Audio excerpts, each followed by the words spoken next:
Здравствуйте, это новости Татарстана. В студии Елена Зинатуллина. И вот о чем сегодня в выпуске. Третий случай отравления угарным газом за последние 3 года на одной и той же улице. В семье стало плохо, мужчина вызвал для себя. Супруги в этот момент не было дома. Оставались 2 детей несовершеннолетних. Подробности и причины отравления угарным газом. В репортаже Вероники Гайнутдиновой. В Татарстане нашествие гусениц. Делают себе такие вот гнезда, в которых они как раз держатся. Они, конечно, из них выползают и питаются листьями растений. Кто атакует растения и удастся ли спасти деревья в лесах и городах, покажем в репортаже. Тренировки на максимум. Машина неплохо показала свою скорость, сравнили немножко время и с чемпионата России. КамАЗ-мастер готовится к шелковому пути. С какими силами поедет «Синяя Армада», увидел Рамиль Шайдуллин. Крупный пожар произошел сегодня в самом центре Казани. На улице Чехова напротив одноименного рынка горел 5-этажный жилой дом. Как сообщили очевидцы, все началось с балкона одной из квартир на последнем этаже. Затем огонь перекинулся на кровлю. Она выгорела полностью. Площадь огня больше 1000 квадратных метров. На место были стянуты все экстренные службы. Часть улиц была перекрыта, чтобы обеспечить доступ спасательной техники. 15-я квартира, вроде как. Там на автобусе ехал, видел, вся квартира выгоревшая. А по ней уже вся крыша загорелась вдоль вот всего этого участка. Ну, дом такой старого образца 58 года. И сами понимаете, хоть капремонт и был в 2014 году, но там крышу нам сделали капитально, но там все основы дерево же. Достаточно буквально одного всполоха такого, все перешло на крышу и моментально распространилось.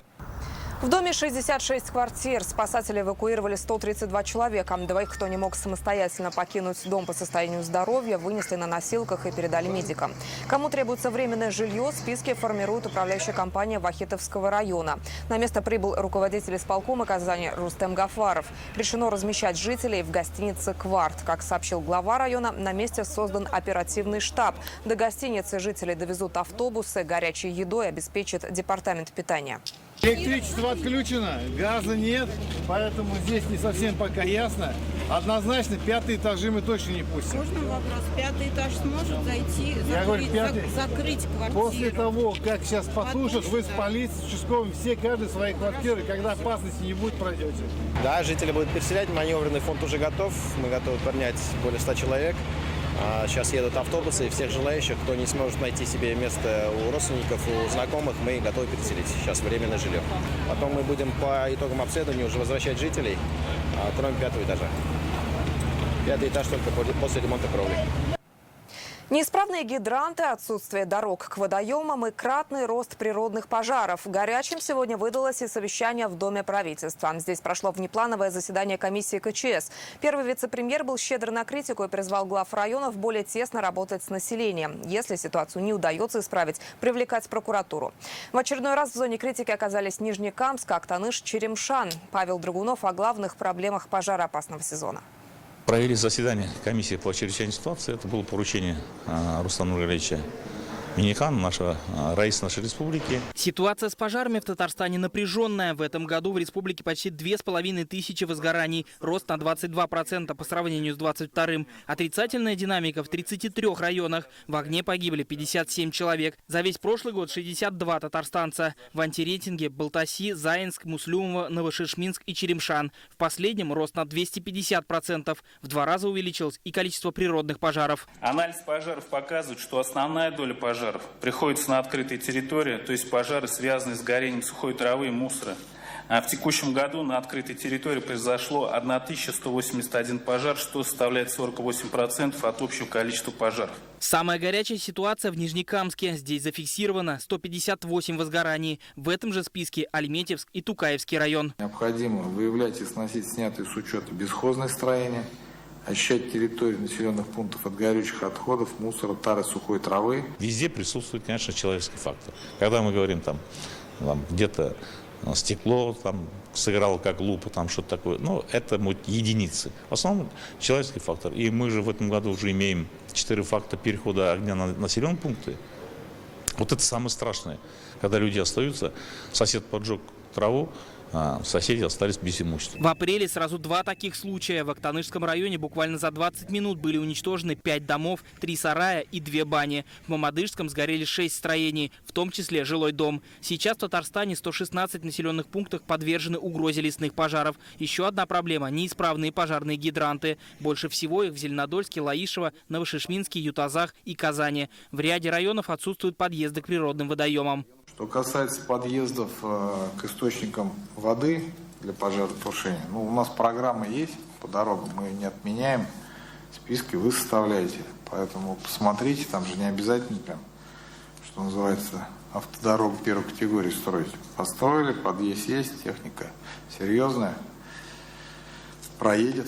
Сейчас в Татарстане работает почти 2000 добровольных пожарных подразделений, в которых служат 11 500 татарстанцев. В этом году они приняли участие в тушении 600 возгораний. В 20 отрядах отсутствует необходимая техника. Это Верхний Услон, Высокая гора и Муслюмово. Павел Драгунов, Рамзиль Гарипов, ТНВ, Казань. Вся республика сегодня следит за судьбой молодой казанской семьи. В Дербышках угарным газом отравились трое, в том числе 2-летний ребенок. За жизнь отца сейчас борются врачи 7-й горбольницы Казани. Экстренные службы и правоохранительные органы выясняют причины ЧП. Вопросов и совпадений много. Так, 3 года назад в 2 соседних домах уже были отравления, причем смертельные. В одном случае удалось спасти находящихся в квартире детей, в другом погибли муж с женой и бабушкой. Что не так в домах на Липатово, разбиралась Вероника Гайнудинова. Дом по улице Липатова в Дербышках. Бригады скорой помощи забирают пострадавших. На месте работают полицейские, МЧС и газовая служба.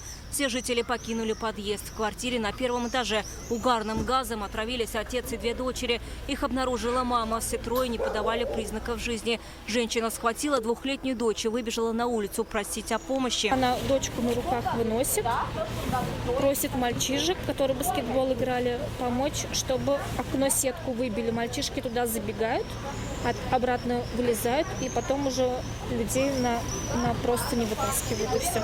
Но мужчина в тяжелом состоянии, сказали, кома 2. Но они постоянно до этого вызывали газовую службу, то, что у них постоянно какие-то утечки, что ли. В 19:40 подъехала скорая помощь. Тогда мы узнали, что семье стало плохо. Мужчина вызвал для себя. Супруги в этот момент не было дома. Оставались 2 детей несовершеннолетних. Супруга была вроде бы как бы у врача.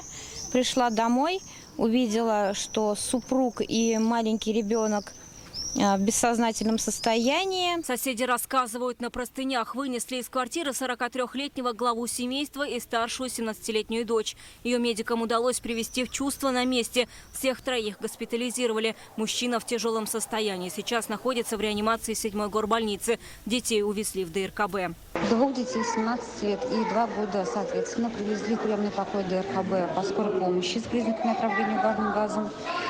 В данный момент оба ребенка находятся в отделении диагностики и под наблюдением врачей. Состояние обоих детей стабильное, удовлетворительное. 17-летняя девушка при обнаружении была без одежды. Судя по всему, только выходила из ванны и потеряла сознание. Предположительно, отравление могло случиться из-за вентилятора, который установлен в вытяжке. Механизм создал эффект обратной тяги. Во всем доме установлены газовые колонки. Квартиры установлены пластиковые окна герметичные, приточных клапанов нет, двери герметичные. В ванной комнате стоит принудительная вытяжка, которая работает от света. Свет включаешь, она автоматически включается. То есть житель принимал ванну, включил колонку, не убедился, не проверил, не открыл окна, не проверил тягу, включает свет в ванной, вентилятор с ванной высасывает воздух. В квартире создается разрежение и происходит опрокидывание тяги в дымоходе. То есть угарный газ, углекислый газ попадает в квартиру, что и являлось отравлением. Проверка дымоходов и вент-каналов в домах, где есть газовые колонки, проходит раз в квартал, отмечают в УК. В этом доме последнее обследование было в марте, до этого в декабре. Эту квартиру проверяли последний раз в июне 2022 года. Из-за колонки, мы буквально недавно тоже вызывали, у нас подозрение было. Пришли, все отремонтировали. Просто, наверное, самим надо еще быть повнимательнее. Запаха можно и не почувствовать. Это уже третий случай отравления угарным газом за последние 3 года здесь, на Липатово. Стоит отметить, что происшествия произошли в 3 разных домах, но все они находятся по соседству. В 2020 году в этом доме удалось спасти 2 детей, а в этом погибли сразу 3 человека из одной семьи. Точную причину произошедшего выясняют надзорные органы. Проверку по данному факту начала прокуратура. Надзорное ведомство совместно с профильными специалистами выяснит причины и обстоятельства случившегося, а также даст оценку соблюдения требований законодательства обеспечения безопасности при использовании и эксплуатации внутридомового газового оборудования. При использовании газовых колонок необходимо открывать окна и проветривать помещения вне зависимости от времени года, отмечают специалисты. А установка вентиляторов в домах с газовой колонкой вовсе запрещена. Это одна из частых причин отравления угарным газом. Вероника Гайнутдинова, Игорь Романов, ТНВ, Казань.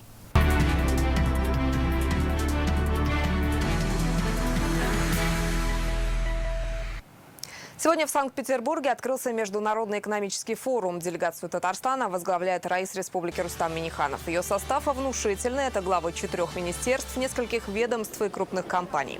Татарстан представит передовые роботизированные технологии. На выставочном стенде 9 экспонатов от ведущих татарстанских IT-компаний. Свои разработки презентовали университет Иннополис, ICL и другие. Сегодня в рамках форума Рустам Минниханов принял участие в открытии участка трассы М11 Нева. Он предназначен для беспилотного транспорта, в том числе КАМАЗов. 3 таких большегруза отправились по маршруту от Питера до Москвы и обратно. На полях питерского форума Рустам Минниханов встретился с председателем правления китайской национальной химико-инжиниринговой группы Дайхагеном. Говорили о расширении сотрудничества. Специалисты из Татарстана уже работали вместе с компанией над проектом аммония в Менделеевске. Сегодня нужен новый импульс в деловых отношениях, сказал Рустам Минниханов.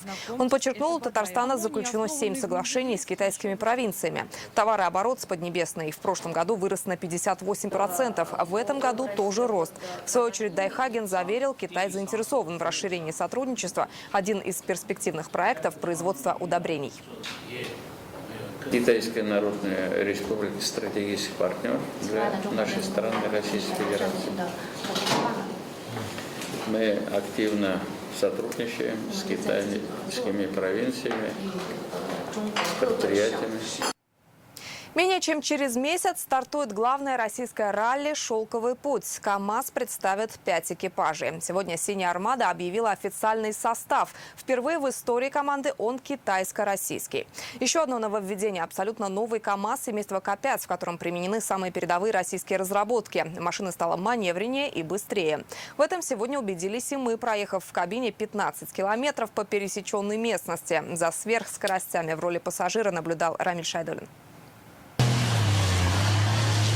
Многотонная машина с легкостью трогается с места и едет так, словно это гоночный болид. КамАЗ-мастер вновь готовится покорить шелковый путь. С 6 и по 15 июля гонщики преодолеют больше 5000 километров из Казани до Москвы, пока они продолжают тренировки на своем полигоне. Чем хороша наша категория грузовиков в ралли-рейдах, что у нас встречается все разнообразие трасс, поверхности, которые может нам предоставить планета Земля. Это, скажем, и лесные участки, и грязевые, дюны, камни, бездорожье, где-то броды рек. То есть все разнообразие трасс нужно ездить, уметь быстро и, наверное, быстрее даже наших соперников, чтобы выигрывать. Поэтому мы используем каждый полезный метр, то, что нам может наша земля, наша территория предоставить, и используем ее на 100%. Чтобы почувствовать все гоночные испытания, на маршрут вместе с пилотами вышли и журналисты. Мы проехали 15 километров по песчаной трассе и лесополосе. Это очень прям сильно трясет из стороны в сторону, прям, я не знаю, ездить так целыми днями, это просто, прям. Нагрузка колоссальная, но я понимаю, что нас все равно прокатили очень нежно. Находясь внутри, в полной мере ощущается, какой ценой достигаются такие великие победы. Скорость машины 140 км в час, но не по асфальту, а по, казалось бы, непроходимому бездорожью. Но благодаря идеальному вождению и совершенной конструкции едешь словно по волнам, а не по ямам и камням. Камазовцы доработали подвеску и развесовку, переработали даже коробку передач и двигатель. Только эти два компонента пока еще зарубежного производства, но уже с отечественными дополнениями от челнинцев. Так, если 7 лет назад на двигателе стоял только российский блок управления, то сегодня и все критически важные датчики. Благодаря этому машина научилась разгоняться за доли секунды и еще быстрее тормозить на поворотах. К слову, такие нагрузки в предстоящем ралли каждый пилот будет переносить по 6-7 часов безостановочно. И в этом, конечно, помогут уникальные технологии КАМАЗа. Самые новые, естественно, в самом новом грузовике. Вот он, К5, дебютант предстоящего ралли. Он сошел с конвейера только месяц назад. Машину собирали специально под Дмитрия Сотникова. Пока инженеры не раскрывают всех секретов и подробных характеристик, но уже известно, что мастера изменили систему поддержания давления в шинах. Теперь они накачиваются в 2 раза быстрее. Изменили положение силового агрегата. Теперь машина увереннее себя ведет на поворотах. Машина неплохо показала свою скорость, сравнили немножко время и с чемпионата России, то есть в целом доволен, но здесь постараемся найти некоторые местности. Ну да, грязь, с грязью сложнее, просто ее нужно дождаться, чтобы испытать машину. Но так как мы работали над управляемостью, я ожидаю, что в грязи машина будет, как сказать, предсказуемая. В этом году из-за санкций 19-кратные победители Дакара не попали на это международное ралли, но команда не теряла времени даром. «Синяя Армада» и КАМАЗ начали производить детские карты для маленьких пилотов. Юный Данияр уже опробовал новинку. Хочу попробовать. Буду очень стараться туда попасть, на Дакар. Как отмечает Айрат Мардеев, так они поддерживают детский спорт и одновременно выявляют перспективных продолжателей своего дела. Градообразующим предприятием нашего города является КАМАЗ, и нам, естественно, очень важно как можно больше иметь детей и подростков, которые будут увлечены именно техническими видами спорта, техническими профессиями, чтобы подготовить кадры для нашего завода, ну и для себя, для нашей команды тоже. Впереди главный российский международный ралли-рейд. «Шелковый путь» пройдет через 13 регионов. Благо, что просторы Родины у нас большие, ландшафты разнообразные, различные климатические зоны, пояса. И в этом году мы по традиции новый сделали маршрут. В прошлом году мы показали юго-западную часть нашей страны, Кавказские горы, в этом году Уральские. В этот раз КАМАЗ-мастер представит 5 экипажей под управлением Дмитрия Сотникова, Эдуарда Николаева, Андрея Каргинова, Сергея Куприянова и во второй раз в истории команды российско-китайское трио Хоу Хунин, Шэн Синь и Сергей Коренев. У нас экипажи сильные, которые составят конкуренцию. Вот и надеемся, что будет интересно и зрителям, и болельщикам, и партнерам, какая будет захватывающая борьба на ралли «Шелковый путь». Старт ралли 6 июля на площади Тысячелетия в Казани. На трассу выйдут гонщики 20 стран. Рамиль Шайдун, Адамин Дубаев, ТНВ, Набережные Челны. Прямая трансляция народного проекта «Все для победы» пройдет завтра в официальном сообществе Республики ВКонтакте. За 4 часа онлайн-марафона в эфире выступят известные артисты, активисты Народного фронта Татарстана. Проект направлен на поддержку участников СВО и мирного населения Донбасса. Зрители смогут помочь сбором средств по QR-коду. Деньги пойдут на закупку военного снаряжения, медикаментов, теплых вещей, квадрокоптеров для бойцов из Татарстана. Трансляция начнется в 5 вечера. В Иннополисе закрывают единственное кладбище. Хоронить теперь придется в соседнем сельском поселении. Причина неожиданного решения – погост вдруг оказался в водоохранной зоне Куйбышевского водохранилища. Почему об этом не знали до открытия, читайте в интернет-газете «Реальное время». В этом году в республике почти 100 миллионов рублей потратят на обработку лесов от гусениц шелкопряда. В Нурлатском лесничестве идет процесс опрыскивания посадок от вредителя. Он поразил участки лесного фонда площадью в 12 тысяч гектаров. Тем временем в Казани после многочисленных жалоб провели обработку на Серова, Батаршина и Кулахметова, но уже от другого насекомого. Кто атакует казанцев и с чем связано такое нашествие, расскажем далее. Вот последствия объедания непарного шелкопряда. Вот дуб полностью съеденный. Потом жертвой тутового шелкопряда станет клен и осина, рассказывает лесничий Елена Архипова. Под угрозой почти весь лес. По ее словам, не бабочки, а именно гусеницы представляют опасность деревьям. Особенно тем, у которых мягкие листья. Яйцекладка непарного шелкопряда. Отсюда вот вылупляются гусеницы. Сейчас татарстанские леса занимают площадь в 1 200 000 гектаров. Есть где развернуться тутовому шелкопряду. Он относится к бабочкам из семейства эребит. Насекомые объедают листву деревьев. Это может привести к гибели лесного массива. Чтобы этого не произошло, в этом лесничестве распыляют биологический препарат. В высоту до 50 метров, дальность до 700 метров. Если порывы ветра хорошие, то до километра пробивает. Шелкопряд, с которым мы боремся, в течение недели где-то начинает его кушать. Кушает, наедается, после чего гибнет. Основные причины распространения тутового шелкопряда – это миграция бабочек в Татарстан из соседних регионов, теплая зима и влажная погода весной, говорят эксперты. В Башкортостане гусеницы съели листву деревьев на 400 тысячах гектарах леса. Обглоданные стволы и ветки в плену паутины наблюдают и в Казани. Сообщения о том, что целые улицы оказались в плену гусениц, разлетелись в соцсетях. Конечно, неприятно. На тебя будет что-то падать, и потом это же окружающая среда.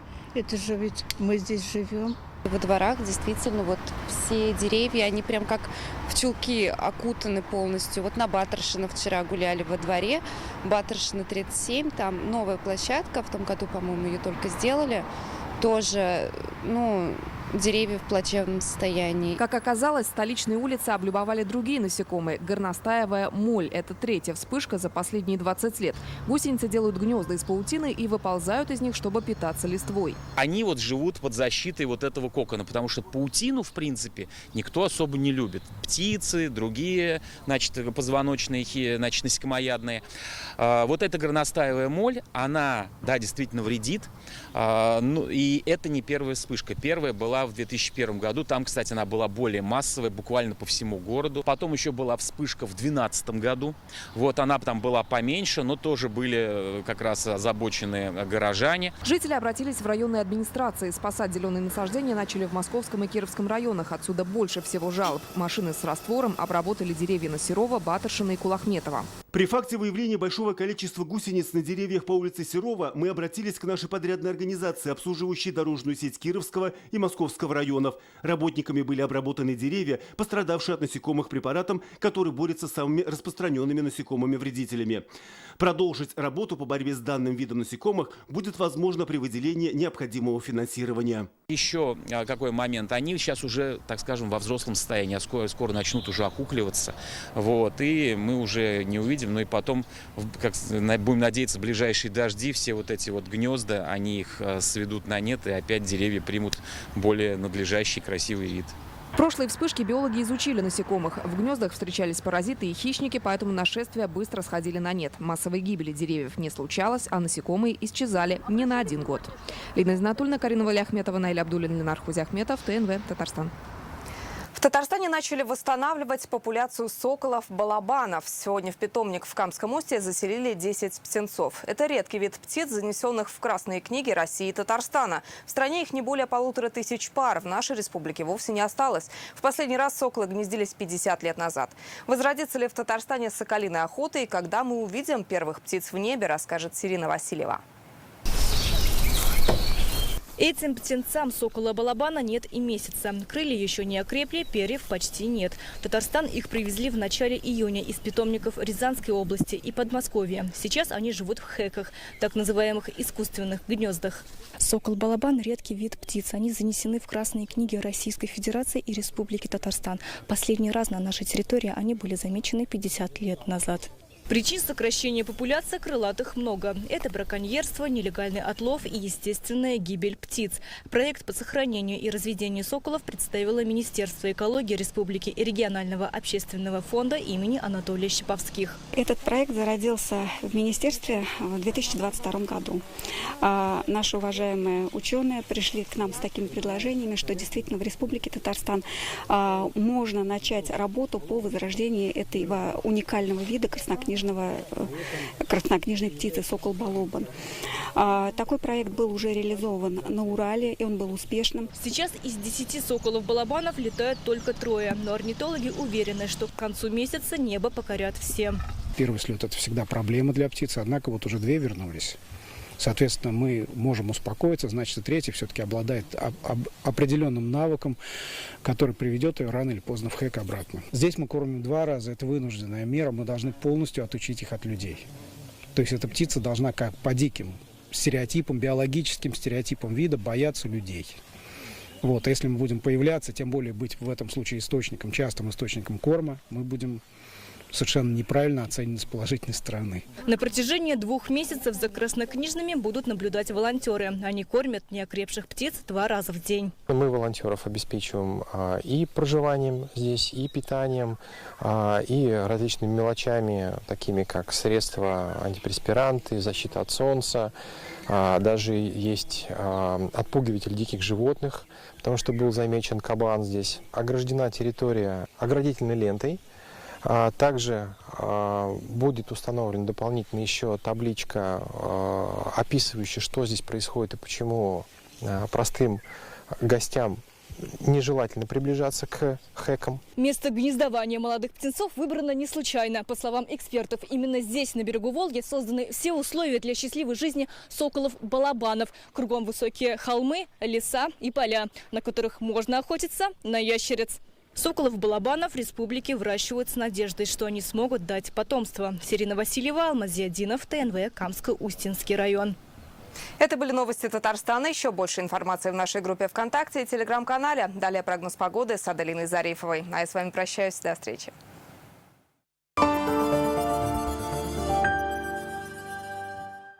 В аптеках Фармленд летняя фишка. Покупай в Фармленде, получай фишки, обменивай на подарки. Подробности в аптеках и на сайте farmland.ru. В местах, где движение регулируется, пешеходы должны руководствоваться сигналами регулировщика или пешеходного светофора, а при его отсутствии – транспортного светофора.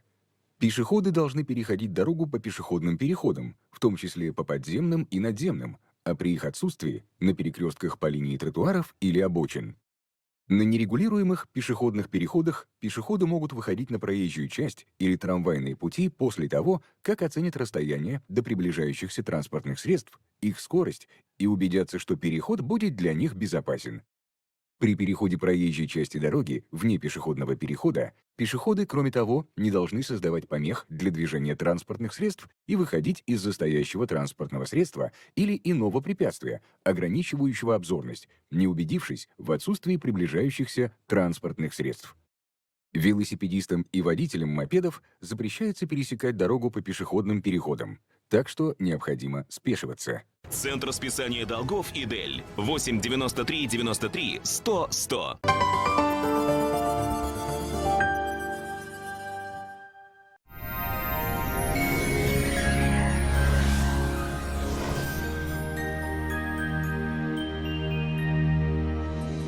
Ура! Тепло вернулось, а вместе с ним и хорошее настроение. Здравствуйте! Сегодня о погоде расскажу вам я, Аделина Зарифова. Поле повышенного атмосферного давления оказывает влияние на погодные условия в Татарстане, и температурный фон продолжает расти. По данным сервиса Яндекс.Погода, в Бугульме, Бавлах и Азнакаево прогнозируется небольшая облачность. Ночью местами не исключены небольшие дожди и до 15 градусов тепла. Днем без осадков и около 24.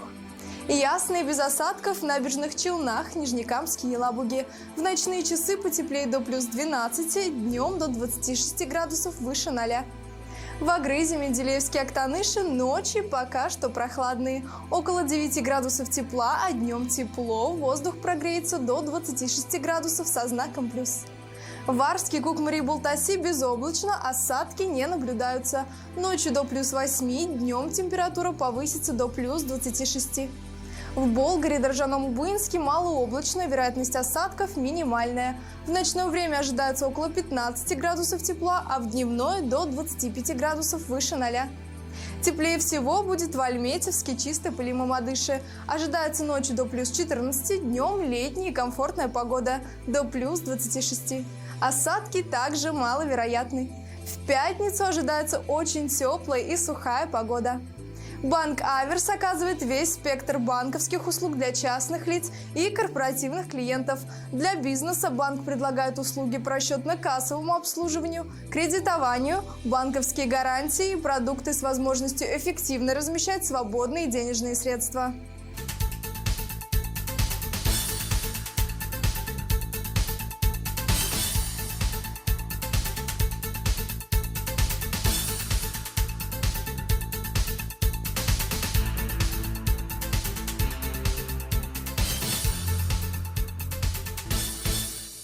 Нужно выбрать подарок?